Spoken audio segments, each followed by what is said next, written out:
Yo les potes, c'est Murdoch et aujourd'hui je vais faire une vidéo qui me tente depuis bien longtemps. Donc je vous entends déjà dire mais de quoi vous allez nous parler aujourd'hui bande d'abrutis d'un sujet qui nous fait rire depuis longtemps, c'est-à-dire le rire de Thierry Roland. Enfin voilà, bon allez, un peu de sérieux, on va vous parler de la drogue dans les comics, un sujet qui nous fascine tant le sujet a pu être abordé de manière diverse et variée. A vrai dire, la première question que j'ai pu poser à mes parents concernant la drogue vient de ça. Et là j'ai pu poser la question à maman, c'est quoi la coke Bon j'exagère mais déjà dans le crabe aux pinces d'or, il parle d'opium et en bref Tintin a dû aiguiser ma curiosité concernant les stupéfiants lorsque j'étais ado ou pré-ado. Sinon, la drogue c'est mal, je le dis en acte et conscience, et le monde des comics l'a longtemps prôné, notamment avec le Comics Code Authority, qui est en soi un bon point de départ pour parler du sujet, alors c'est parti. Le Comics Code Authority a été créé en 1948. C'était une organisation de régulation du contenu des comics publiés aux États-Unis. Les éditeurs adhérents soumettaient leurs publications futures au CCA qui vérifiait leur conformité à un ensemble de règles. On appelait ça le Comics Code. Les comics approuvés d'ailleurs obtenaient le droit d'afficher le sceau du CCA sur leur couverture. Et à son apogée, le CCA constituait de fait un comité de censure pour les comics. Depuis 2011, l'organisation n'existe plus après que son influence se fût baisé la gueule et en voici un exemple marquant.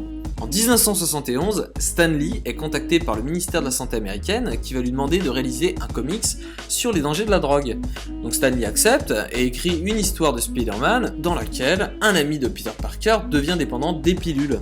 Donc le scénario décrit clairement la consommation de drogue comme dangereuse pour la santé physique et morale, mais le CCA refuse d'approuver ces numéros puisque le code interdisait jusqu'à faire toute référence à la drogue, même si c'était de manière négative. Bon bref, voilà, ils sont cons hein, donc Marvel va quand même décider de publier le bouquin sans le sceau d'approbation du CCA, rien à foutre, et obtient un très bon accueil du public et de la critique. Après cette présentation de type Wikipédia, on remarque bien qu'on s'est bien méga torché avec le CCA et que depuis la drogue a fait des ravages dans certaines histoires des super-héros, donc c'est parti pour quelques petits exemples où les super-héros ont vrillé leur race à cause de la gueudreau.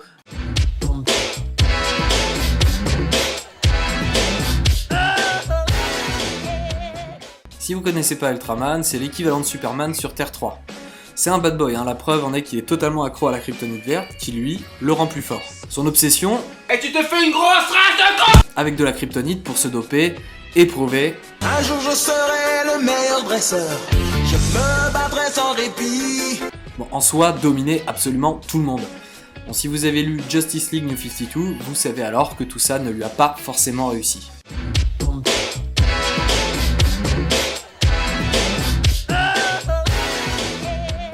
Est-il nécessaire de présenter Iron Man et son addiction à l'alcool?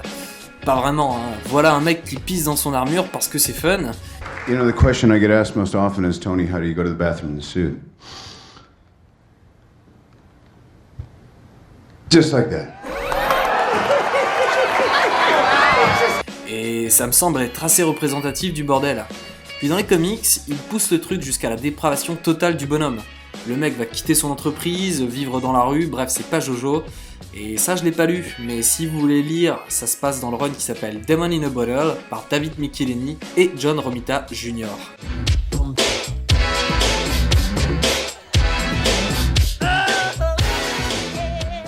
Dans Young Avengers, paru en 2005, Elijah Bradley, qui sera alors patriote, va se doper à l'hormone de croissance mutante. Le genre de truc que tu prends au petit-déj, mais bon, si t'es le fils de Satan. Rien que le nom de la drogue... J'ai très envie de vomir, j'ai très envie de vomir... Voilà. Et du coup, il se fait tricard, doit quitter les Young Avengers, et même si plus tard on lui propose une transfusion de sang pour qu'il ait de réels pouvoirs stables, et bien le fardeau de son passé et la honte pèseront trop lourd sur ses épaules.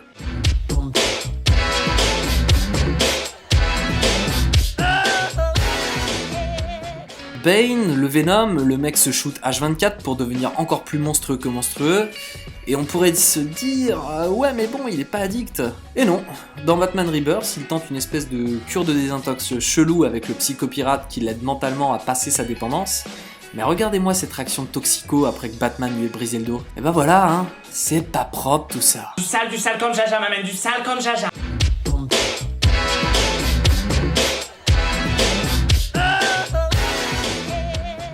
Bon, Captain est aussi tout le temps sous drogue grâce au sérum de super soldat. Mais bon, dans un comics, il y a une explosion de méthamphétamine, de meth, et il devient méga perché par la drogue et en tombe accro. Il va se battre contre Daredevil et il va finir roi des clodos, quoi. Il lui faudra un bout de temps avant de remonter la pente. Bon, pour finir en beauté, on peut souligner la créativité de certains auteurs, scénaristes de comics qui ont inventé quand même un paquet de drogues chimiques, sa maman la fumeuse de crack, regardez-moi cette liste, mon dieu. Et il y a quand même un mec qui a inventé une drogue qui s'appelle le croton.